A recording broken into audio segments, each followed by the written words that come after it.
mortales, venid y cantad, oh mortales de gracia eternal, cantad, cantad. De la fuente de amor eterno tomad, una fuente que al mundo inundará, inundará.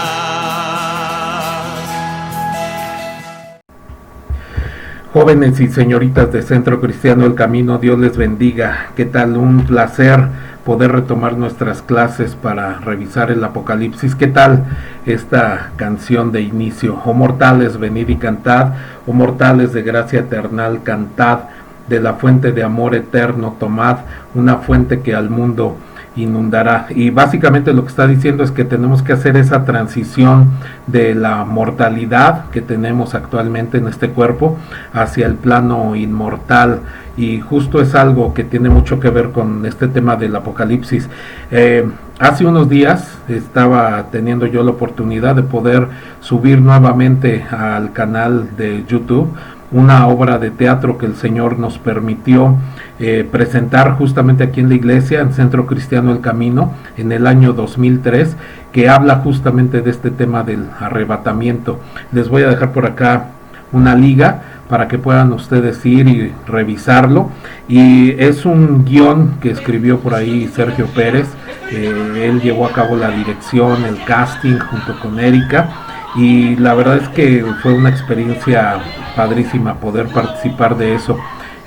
Tuvimos oportunidad de poder presentar varias obras de teatro, sketches, etcétera. Era realmente otro tiempo, ahí bajo la dirección de el hermano Rodolfo Flores. Nos permitió hacer bastantes, digamos, locuras, bastantes cosas que al final de cuentas, por supuesto, la intención era exaltar el nombre del Señor.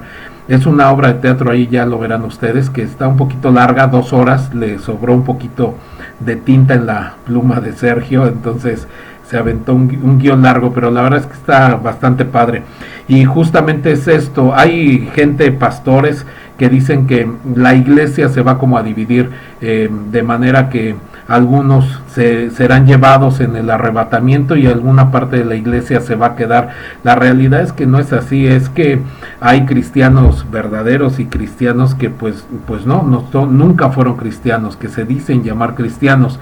Gente que durante años ha estado asistiendo a una congregación cada domingo, que ha aprendido el lenguaje bíblico, que ha aprendido la manera en la que debe de saludar a los hermanos, de justamente decirle hermano, Dios le bendiga, pero en cuanto dicen amén y es tiempo de salir de la iglesia, pues pasan a disfrutar una semana entera de vivir en el pecado, de disfrutar las cosas que este mundo da.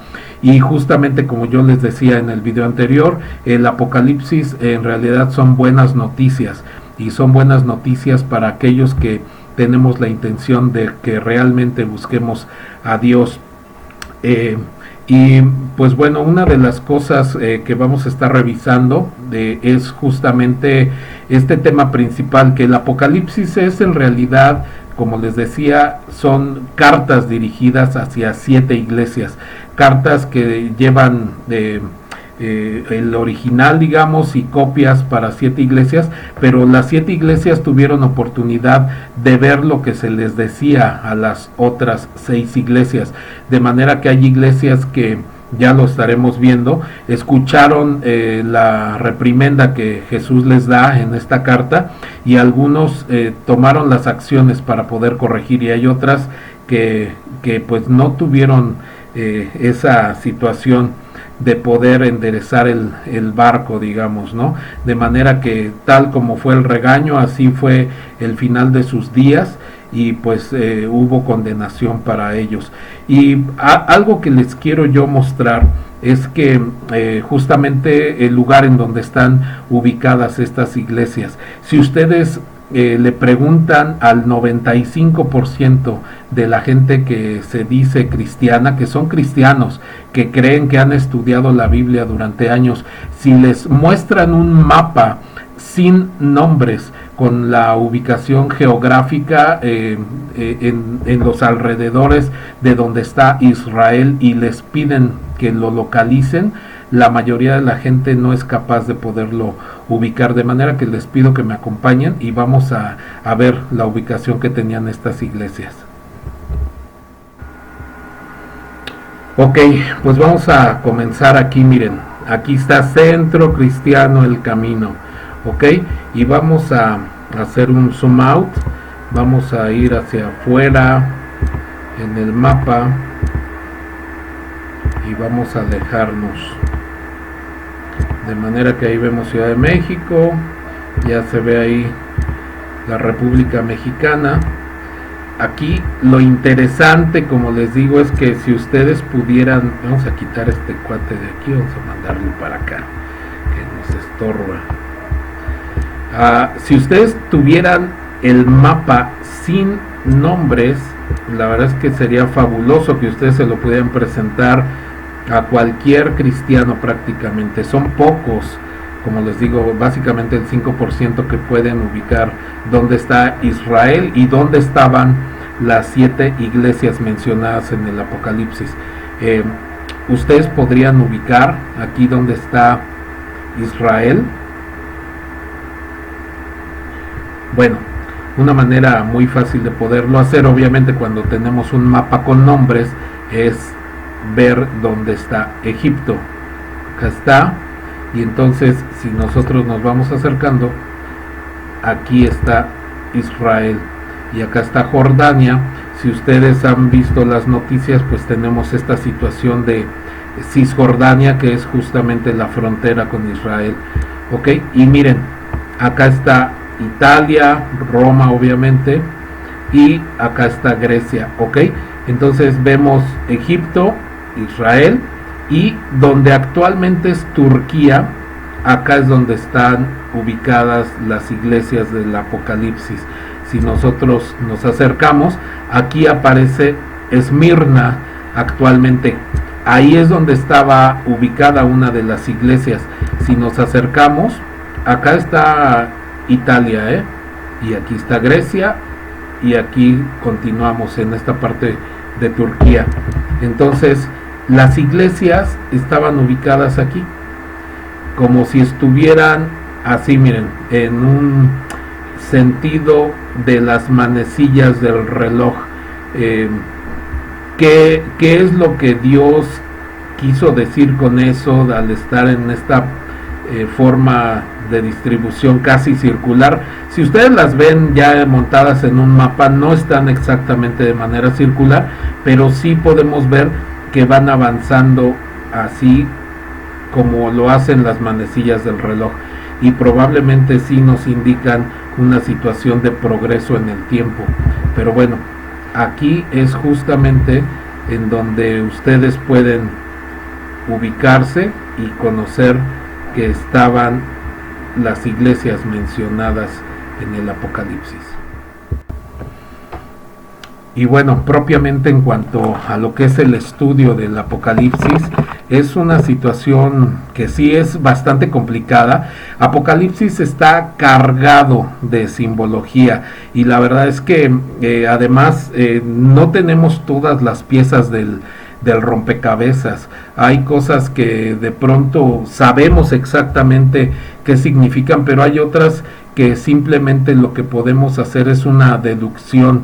Y hay un escritor que decía que las peores bestias que surgen del Apocalipsis son justamente sus intérpretes, la gente que intenta interpretar las escrituras, y que muchas de las veces hay cosas tan erróneas que la verdad es que pues pueden llegar a dar como risa, pero la verdad es que es una situación complicada y terrible, porque hay personas que sacan sus conclusiones y eso es lo que les presentan a las iglesias que dirigen, de manera que hay personas que viven en una situación de engaño, en una situación en donde pues no se ha definido realmente bien lo que es el Apocalipsis, y lo vemos por ejemplo con los testigos de Jehová. Ellos piensan que en la actualidad estamos viviendo bajo el reinado de Cristo en esta tierra.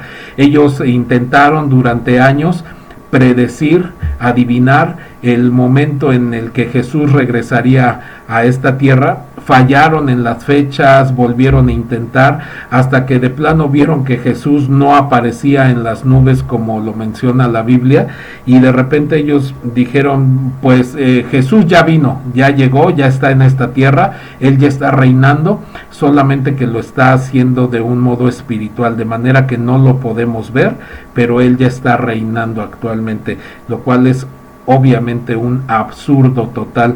Imagínense que bajo el caos que realmente reina en este mundo, supuestamente Cristo está gobernando en su reino milenial. Es algo que pues no es posible, porque no estaríamos bajo las circunstancias actuales, además de que la Biblia nos dice que nuestros ojos podrán verle. Hay cosas que tenemos en la Biblia y que no están completamente reveladas, y lo vemos por ejemplo justamente en la situación de el Mesías, de cómo fue mostrado en las profecías, y aun cuando los israelitas tenían todo ese conocimiento, ellos podrían haber deducido que Jesús era el Mesías, y sin embargo lo tuvieron frente a ellos y pasó desapercibido. Hay personas que por supuesto se dieron cuenta que probablemente era el Mesías, y aún así lo desecharon, aún teniendo esa duda en sus cabezas del será o no será, y vamos a verlo en un momento. Y como les decía, Apocalipsis es un libro bastante complicado de estudiar, es un libro que tiene muchísimas referencias con el Antiguo Testamento. Imagínense que el Apocalipsis tiene 405 versículos, y de esos 278 tienen referencias hacia el Antiguo Testamento. Es decir, que un 68.64%, casi un 70% de lo mencionado en el Apocalipsis son referencias al Antiguo Testamento. Vamos a ver, por ejemplo, en el caso de Nicodemo, lo que él vio con respecto a Jesús, ¿ok? Para ello vamos a ir a Juan capítulo 3, versículo 2, y Nicodemo dice ahí que Nicodemo vino a Jesús de noche y le dijo: Rabí, sabemos que has venido de Dios como maestro, porque nadie puede hacer estas señales que tú haces si no está Dios con él. Ahí podemos ver que por supuesto los mismos fariseos, el Sanedrín, ellos tenían esta situación de poder discernir que Jesús efectivamente era el Mesías, pero lo desecharon porque se fue sobre de ellos, mientras que la gente del pueblo de Israel veía a los fariseos como hombres santos, intachables. Jesús los expuso públicamente diciendo que eran como sepulcros blanqueados y que ni siquiera ellos iban a poder entrar al cielo y tampoco dejaban que otros pudieran entrar. Vemos también en Primera de Corintios 2:8 acerca de la sabiduría de Dios. Dice que ninguno de los príncipes de este siglo conoció la sabiduría de Dios, porque si la hubieran conocido, nunca hubieran crucificado al Señor de gloria. De la misma manera pasa con Satanás. La situación del por qué las profecías estaban un poco encriptadas, ocultas, o que había que descifrarlas, era justamente por esto. Satanás, de haber sabido lo que pasaría al matar a Jesucristo y que él resucitara, que básicamente es que él terminó siendo derrotado, jamás hubiera crucificado al Señor. Y esa es la intención, de que las profecías vengan justamente en una situación de encriptación, al igual que parte de lo que es el Apocalipsis. Y vamos a ver también en vamos primero a Deuteronomio para que vean esta situación de cómo todas las escrituras están ligadas. Vamos a Deuteronomio en el capítulo 18, vamos al versículo 15. Fíjense cómo desde el libro de Deuteronomio Dios promete que va a enviar un Mesías. Dice aquí: profeta de en medio de ti, de tus hermanos, como yo, te levantará Jehová tu Dios, a él oiréis.